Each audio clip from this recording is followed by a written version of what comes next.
This is Money Motivation and Mike, and I am your host, Michael Wainwright. In charge of the mothership is Jason Wright. And hello to you, world. This is the show that will change your life. You can contact us at info@mx3.vip and find all of our content at mx3.vip or on our YouTube channel, youtube.com/@MX3 Podcast. And don't forget to like, subscribe, and hit the bell icon to get notified of all of our content, which comes out every Monday morning around 9 o'clock. Now, Jason, the numbers continue to go up, and a whole lot of that has to do with you and the continued work you do on putting us out there on the wavelengths and the social media sites. And people are definitely getting notified of our show as we are now, as the recording here of our show today, at 13,684 subscribers. We've had 31,126 views over the last 28 days, and our watch hours continue to go up on a daily basis. Now, in my eyes, when I say don't forget to like, subscribe, and hit the bell icon to get notified, well, that means there's 13,684 people that are getting notified of our show as of right now, where they don't have to go find us. They don't have to go to our podcast. They don't have to go to YouTube. They're getting notified. Is that correct, Jason? Right. When they go to their YouTube homepage, any new content we have can just automatically show up in their feed. And there's a couple of milestones there that with this number seems small, but with a lot of shows, a lot of viewers, a lot of different things that are put on YouTube, I don't think they ever get there. But what are those two milestones? The first one is 500, which you get to open up a shop, and then after that, you're talking 1,000 subscribers, and that is the top. Yeah, and we're at 13,684 and continue to grow. That's correct. Thank you, viewing and listening audiences. You just continue to impress us and blow us away with your interest in our show and the content that we bring on a regular basis, and depending on when you listen to the show, on a daily basis. And here we are, as April 15th is now came and gone, and we do a lot of thoughts on taxes, usually before the tax season. And I had some things that I wanted to discuss about tax season, but tax season April 15th is going to have to wait for another episode, which will be next week's episode, because I sent some information from Michaela Bramwell, who is on the staff of BuzzFeed, and very, very interesting things that older people are sharing, what used to be normal and used to be used in the happenings of school, that will make you say, "Wait, what?" Because as we talked about going outside and looking at the solar eclipse here a couple of weeks ago, and basically parents having to call into some of these school districts to make sure that those kids are going to get to go outside and do that, because it was up in the debate whether they were or they weren't. Now, something as simple as going outside and looking at the sun and seeing the moon cross in front of it, that's where we are today. And where were we 30, 40, 50, 60 years ago? And I look at the things that when I was growing up in the 1980s that we got to do, that kids today don't necessarily get to do those things. But, education has changed drastically over the years. And you might be surprised at absolutely the wild things that were once deemed normal when the parents, grandparents, and great-grandparents were in school, that now, well, I don't want to say you go to jail for it, but it sure seems like you could be on your way. Here's a quote. "I told my biology teacher that I wasn't feeling well. She said I didn't look sick, and as punishment made me stand in the corner until I fainted." Now, if you tell them you're sick, they're sending you to the nurse's station and probably calling mom and dad and telling them to come and get you, and just continue to go down the list for phone numbers until someone actually answers. Here you go.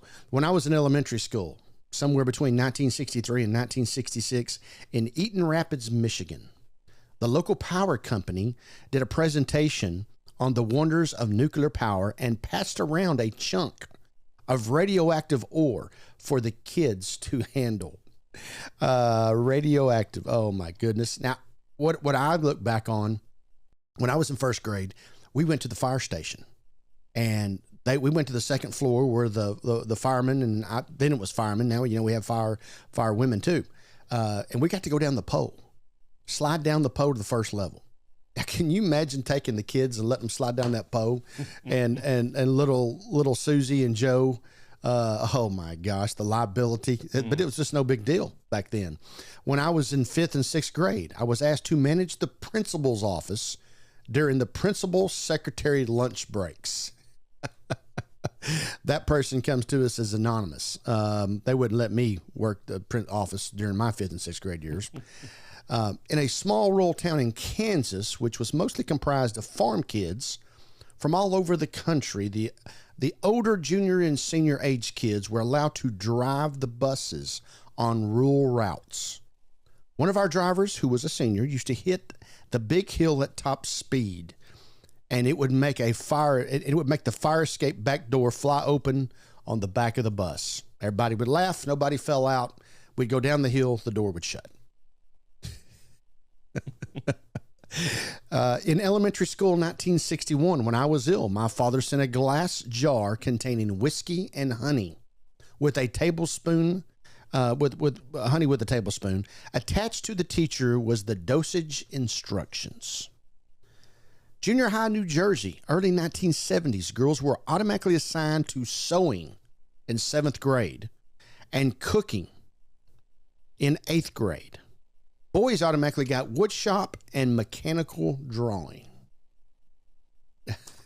Now the school district gets sued for what do we call this? Male chauvinist. You're going to do the sewing. I'm going to do the mechanical. After finishing kindergarten, our teacher had a sleepover at her house and invited all the kids from the class.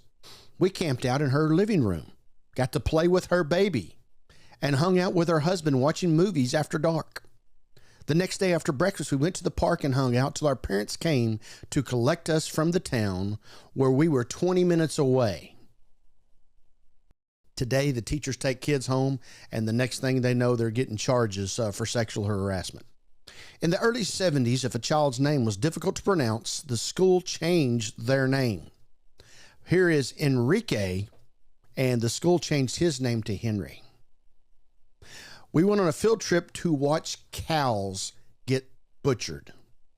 Now, when I was in grade school in Calera, Oklahoma, 1st grade, we went to Potter Sausage and got to see how all that works. Now we didn't get to see a cow get slaughtered, but we was at Potter Sausage. There wasn't no cows. We didn't get to see any pigs get slaughtered, but we did go up there and see how all this process went. And in high school, we went to Oscar Mayer.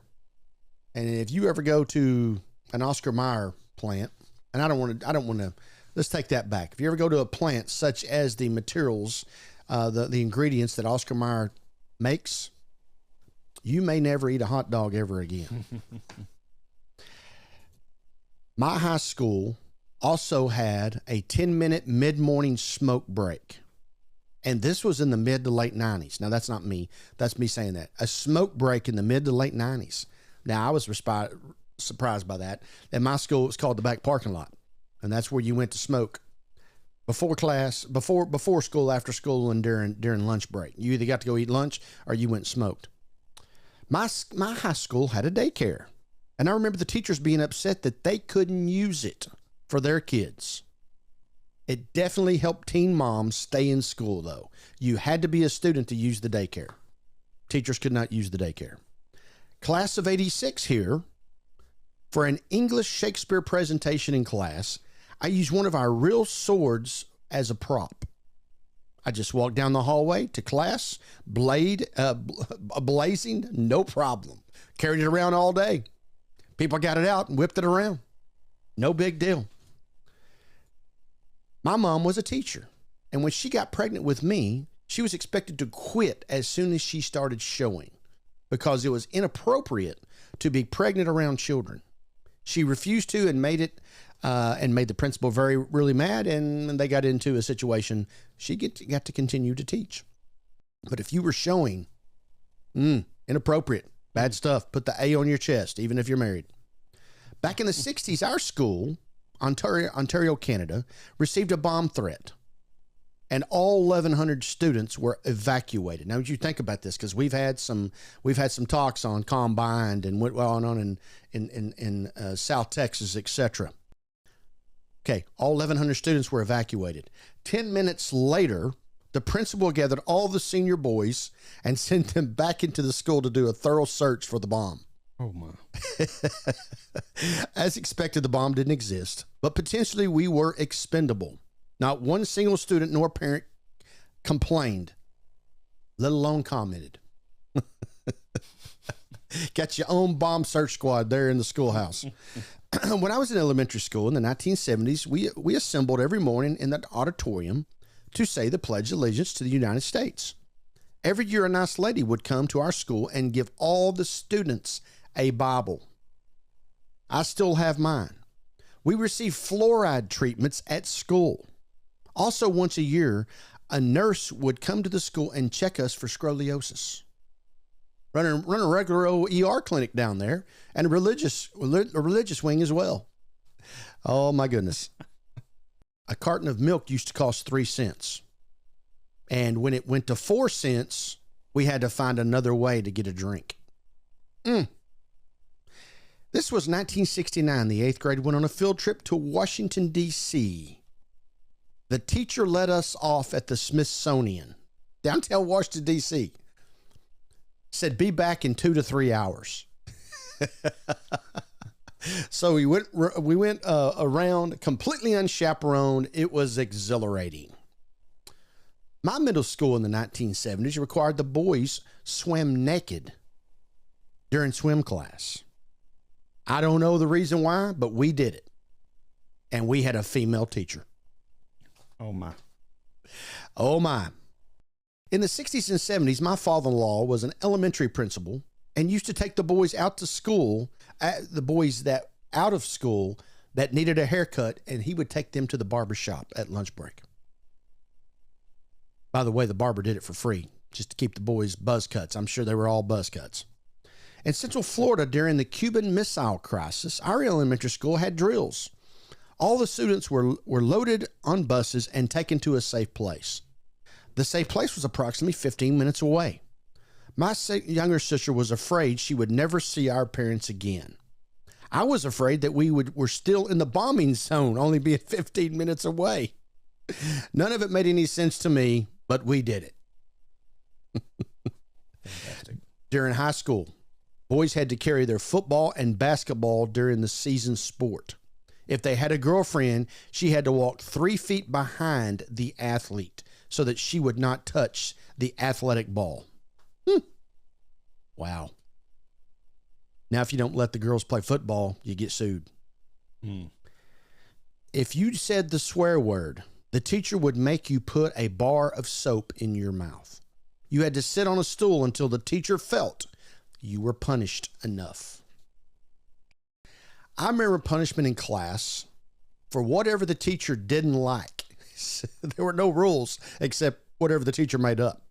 We had to hold 4 pounds of books in each hand with our arms extended if the teacher felt that we needed to be punished. My husband had ADHD in elementary school, and a teacher made him sit at the desk in the back of the classroom wearing a dunce hat that said infant when he was unable to focus. This was during the 60s. Can you imagine the lawsuit if this happened today? You know, if you had mental issues, if you had ADHD, if you had anything like that, you know, you can see a broken arm, but you can't see what's going on inside the brain or the body. You were crazy. You were a whack. You needed to go to the funny farm. And that's how people looked at it. Running errands for the teacher during class. We were sent out to the city numerous times to deliver or pick up stuff or even pay their bills at the post office.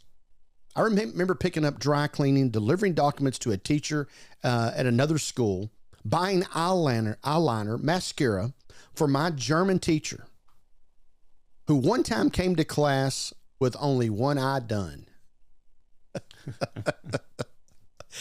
I remember being in first grade and the principal saying a prayer over the intercom because the U.S. had just entered into the Gulf War.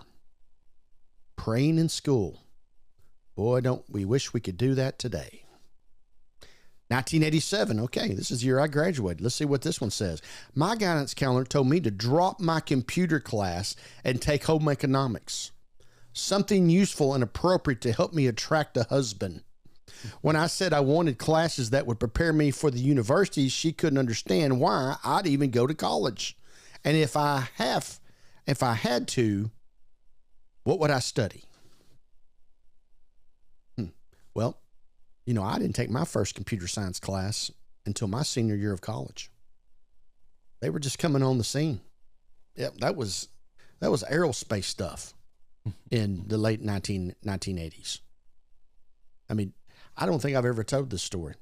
When I was on the city council in 1994, the mayor appointed me to do a feasibility study, basically go out and gather some information. We put a committee together. I was the head of it, to figure out what the World Wide Web was and if it was something that the city needed to implement into our daily lives.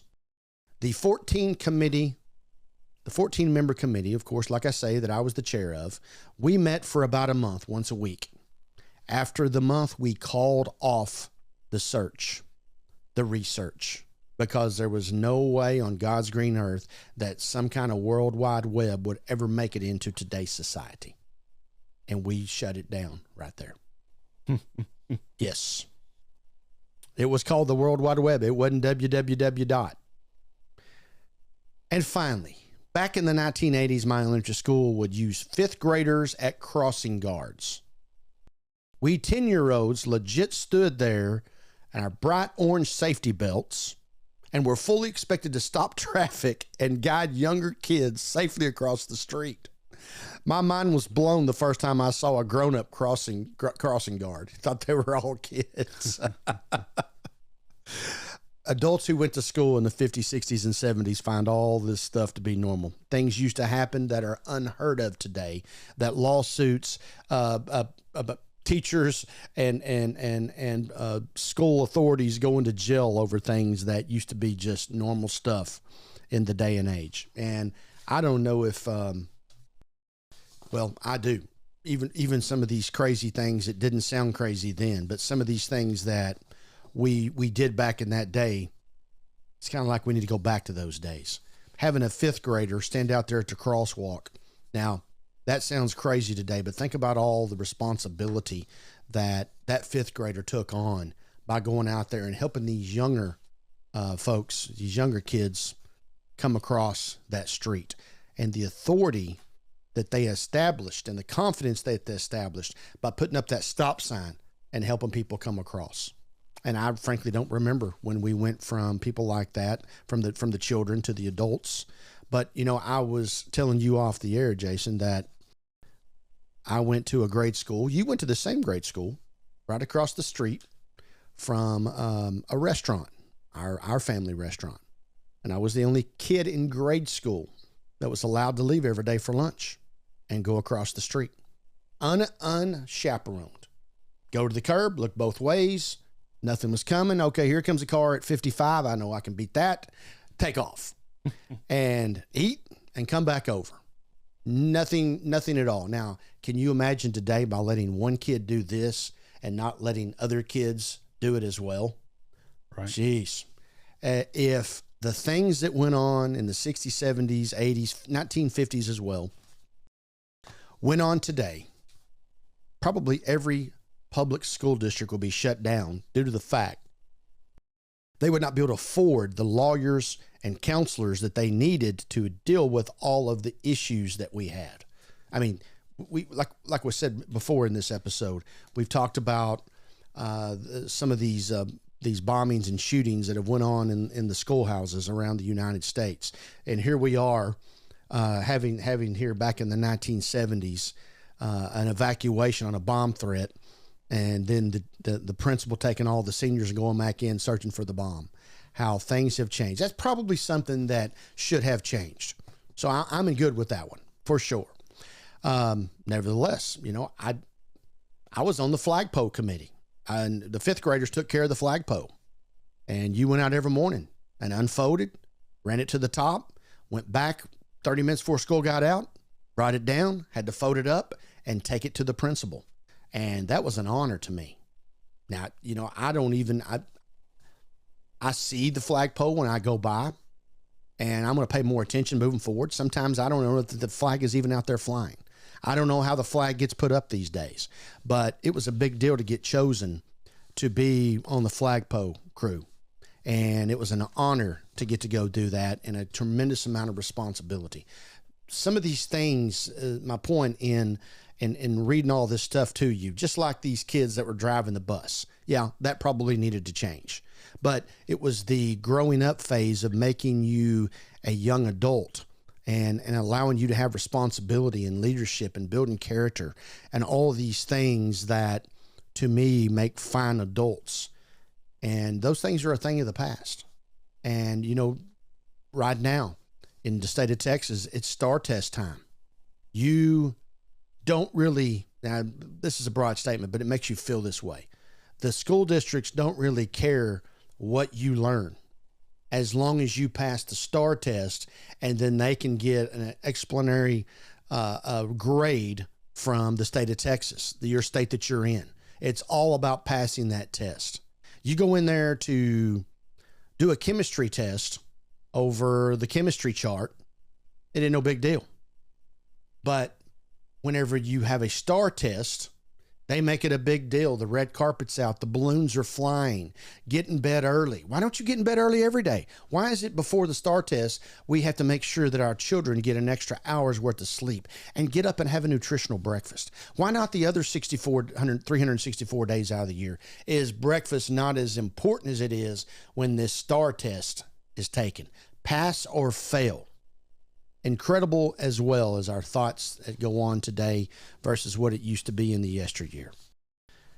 Nevertheless, Money Motivation Mike always continues to bring you content according to our numbers that is very uplifting and exciting to you, because the numbers continue to show that. Please send us more of your information at info@mx3.vip. And of course, find all of our content at mx3.vip or on our YouTube channel, youtube.com/@MX3 Podcast. And don't forget to like, subscribe, and hit the bell icon to get notified of all of our content, which comes out every Monday morning around 9 o'clock.